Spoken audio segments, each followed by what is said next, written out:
Last lecture हमने structure of atom में Dalton's atomic theory, इसके अलावा डेवी और माइकल फैराडे के बारे में थोड़ी सी बातें की थी। याद रखिए मैंने बताया था कि किस तरह मैटर से हम एटम की तरफ आ रहे हैं।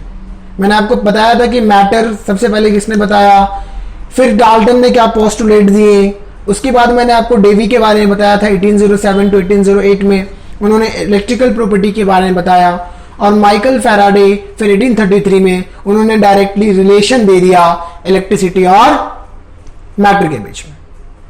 आइए समझते हैं उसके बाद क्या हुआ। तो फिर बहुत ही इंटरेस्टिंग, बिल्कुल स्टोरी जैसा है, बहुत मजा आएगा अगर आप ध्यान से सुनेंगे तो उसके बाद 1859 में 1833 के बाद 1859, ठीक है, 33 के बाद 59, लगभग 25 साल बाद, ठीक है, साइंटिस्ट आए Julius Plucker. Julius Plucker, Julius Plucker, Julius Plucker ने हमको एक अलग ही चीज बताई। उन्होंने एक एक्सपेरिमेंट किया जिसको आज हम डिस्कवरी ऑफ कैथोड रे के नाम से जानते हैं और कैथोड रे एक्सपेरिमेंट के नाम से जानते हैं।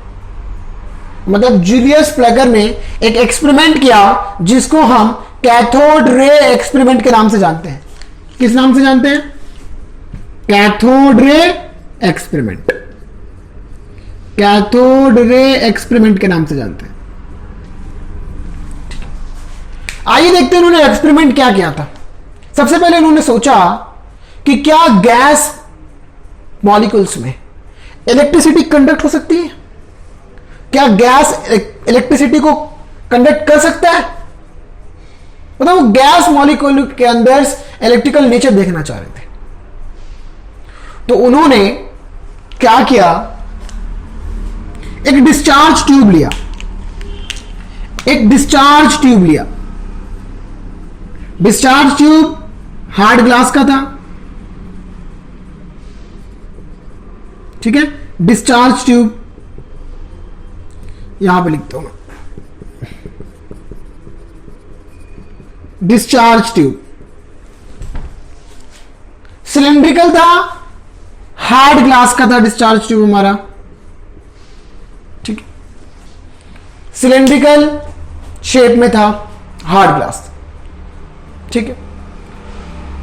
तो उन्होंने गैस को इस डिस्चार्ज ट्यूब के अंदर रखा।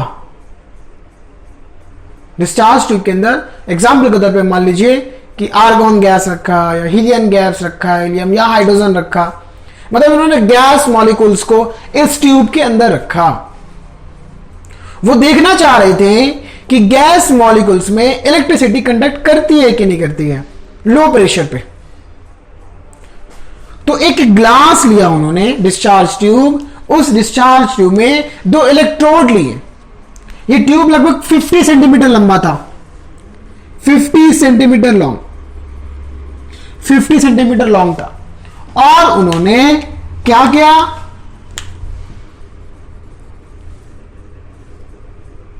उन्होंने इलेक्ट्रोड्स लिए, दो इलेक्ट्रोड्स। इलेक्ट्रोड्स आप जानते हो, इलेक्ट्रोड्स का मतलब क्या, ऐसा मटेरियल जो इलेक्ट्रिसिटी को कंडक्ट करे, इलेक्ट्रोड्स बोलते हैं, ठीक है। और हम जानते हैं इलेक्ट्रोड्स में कैथोड और एनोड। तो मान लीजिए ये कैथोड है और ये हमारा एनोड है, ठीक है, कैथोड है और वो हमारा एनोड है, माइनस चार्ज प्लस चार्ज, ठीक है। तो जनरली जब उन्होंने ये प्रैक्टिकल किया, उस प्रैक्टिकल में भी डिस्चार्ज ट्यूब डाला, कैथोड एनोड डाला, और इसका कनेक्शन हाई इलेक्ट्रिक वोल्ट से कराया। किससे कराया? High voltage. यहां पे जिन्होंने बैटरी में हाई वोल्टेज दिया, लगभग 10K volts, 10K is 10,000 volts.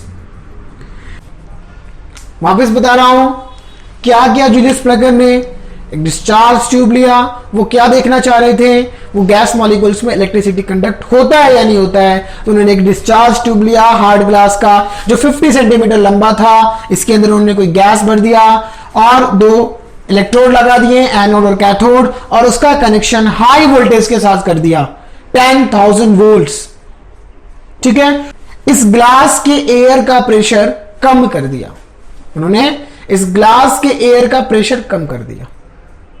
ठीक है, लगभग प्रेशर जो था वो 10 टू द पावर -4 ATM था,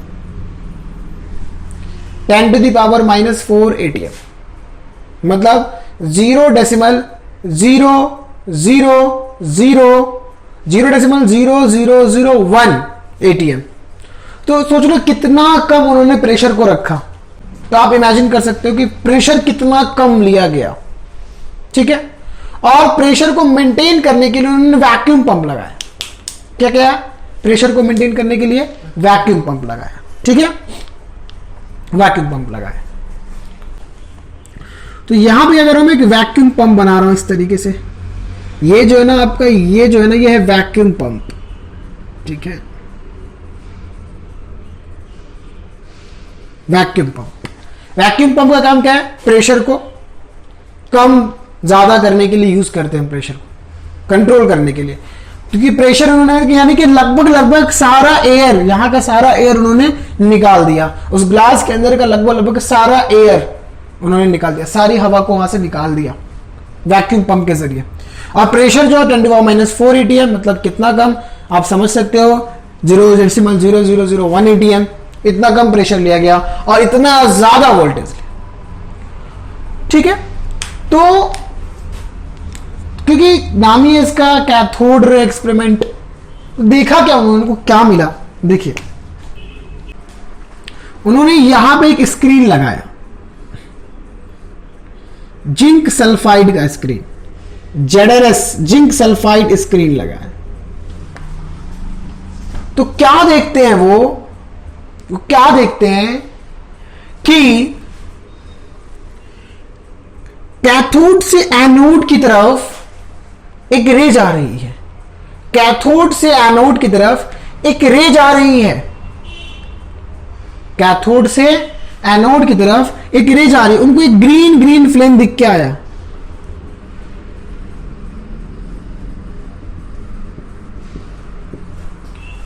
उनको एक ग्रीन फ्लेम दिख के आया, किधर? एनोड पे। तो कैथोड से एनोड की तरफ एक रे जा रही थी, जिसको उन्होंने क्या बोल दिया? Cathode ray. याद रखिए, कैथोड रे नाम कैसे पड़ा? कैथोड से एनोड की तरफ एक रे जा रही थी और इसीलिए उन्होंने क्या बोल दिया? उसको कैथोड रे बोल दिया।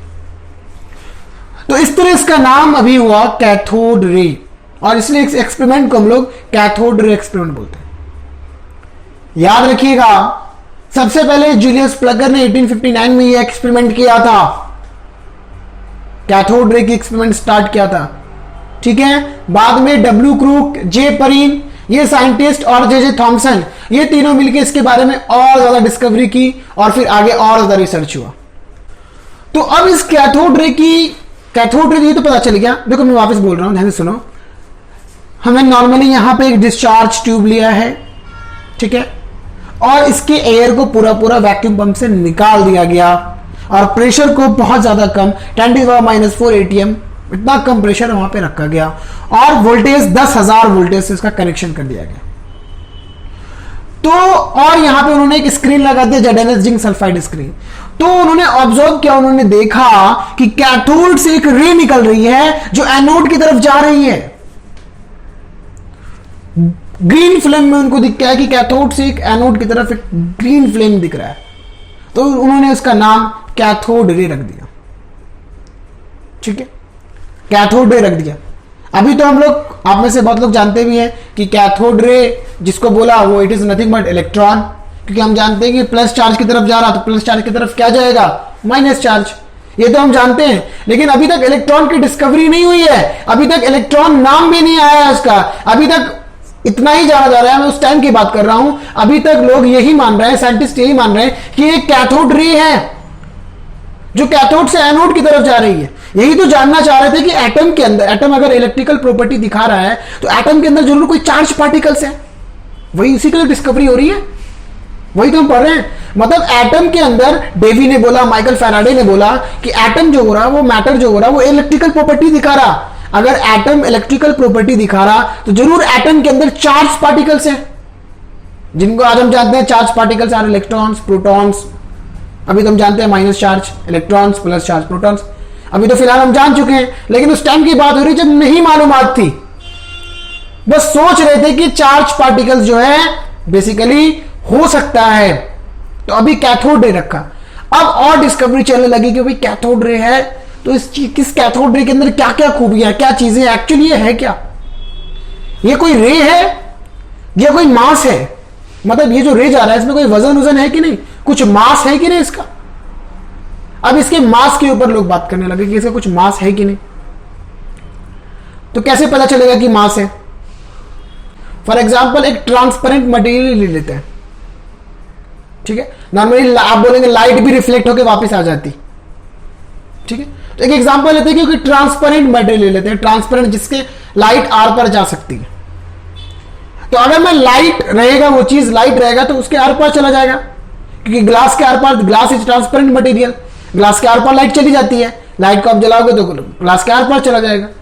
लेकिन अगर वो चीज मास रहेगी, मान लो कोई पत्थर है या कोई मास पार्टिकल्स है जिसके अंदर कोई वजन है, जिसके अंदर मास है, अगर आप उसको उस ट्रांसपेरेंट मटेरियल से, उस ग्लास से आर पार करोगे तो आर पार होगा? नहीं होगा।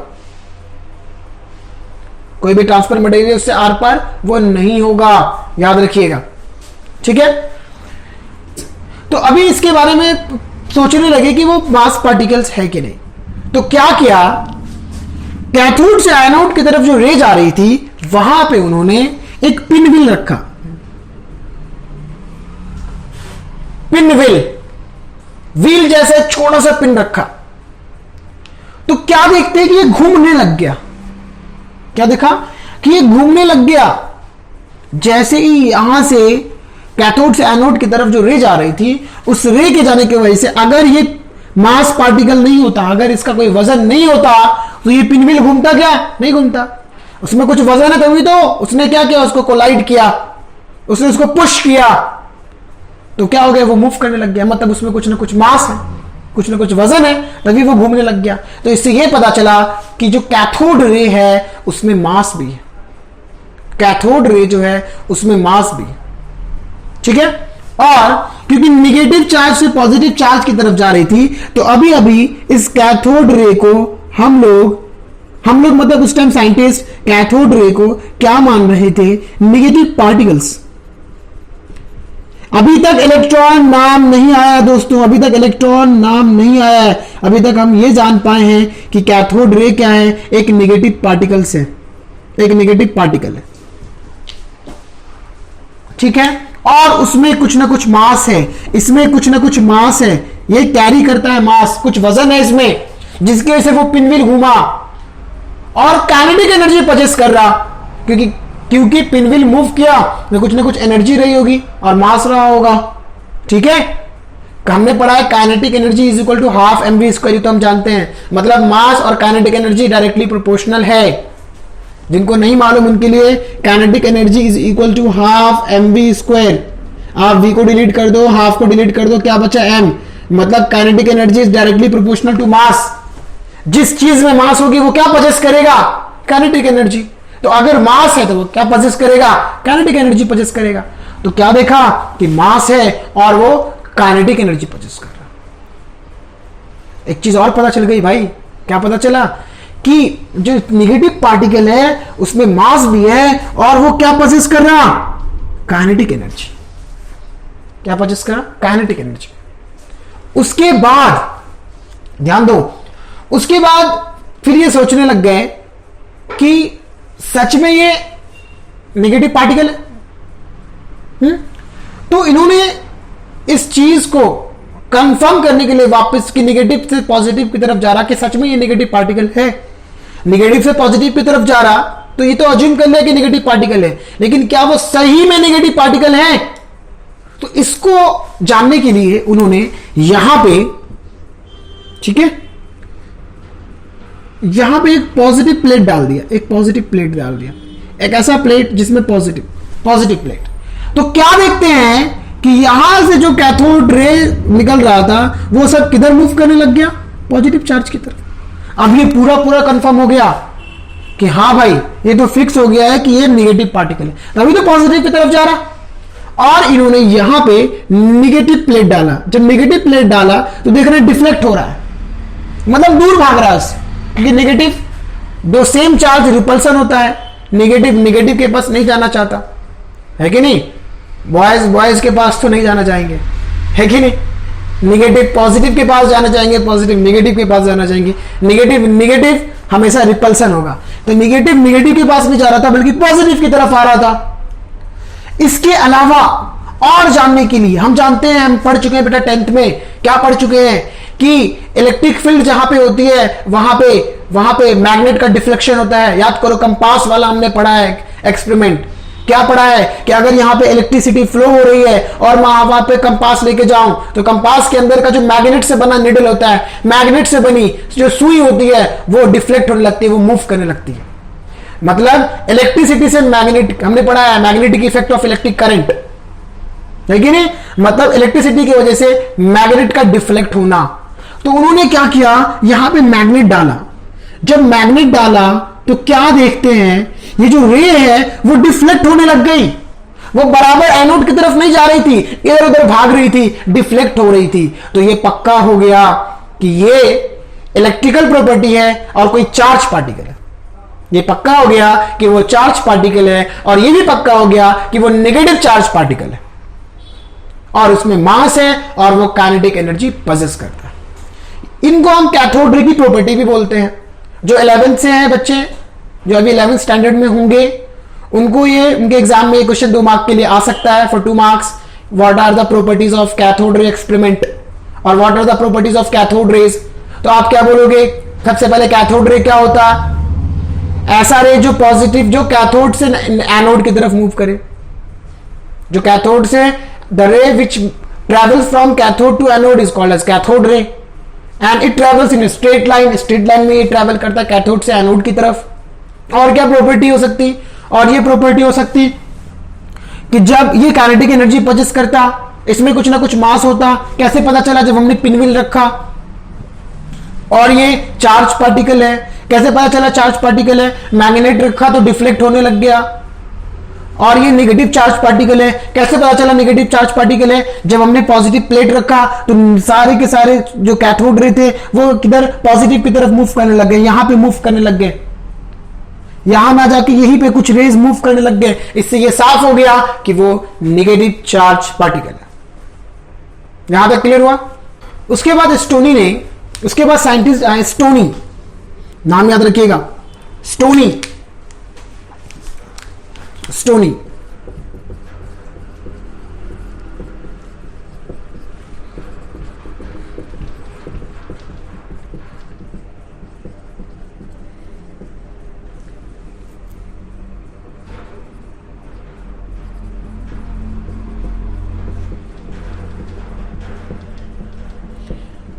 स्टोनी ने बोला units of electric charge are associated with atoms. Units of electric charge are associated with atoms. मतलब एटम जो है वो यूनिट ऑफ इलेक्ट्रिक चार्ज से बने हैं। मतलब उन्होंने क्या बोला, ध्यान से सुनो, हम पढ़ चुके हैं कि एटम अभी तक हमने क्या पढ़ा, इनडिविजिबल है, उसको तोड़ नहीं सकते, सबसे छोटा पार्ट है किसी भी पार्टिकल का। लेकिन स्टोनी ने बोला कि एटम जो है वो छोटे छोटे यूनिट से बने हैं, यूनिट ऑफ इलेक्ट्रिक चार्ज। किससे, इलेक्ट्रिक चार्ज के छोटे छोटे यूनिट से मिलकर क्या बने हैं, एटम से बने हैं। और उसी यूनिट को इलेक्ट्रिक चार्ज के उसी यूनिट को उन्होंने नाम दिया इलेक्ट्रॉन, उन्होंने नाम दिया इलेक्ट्रॉन। याद रखना, स्टोनी ने 1891 में इस नेगेटिव चार्ज पार्टिकल का एक नाम दिया जिसको हम इलेक्ट्रॉन बोलते हैं।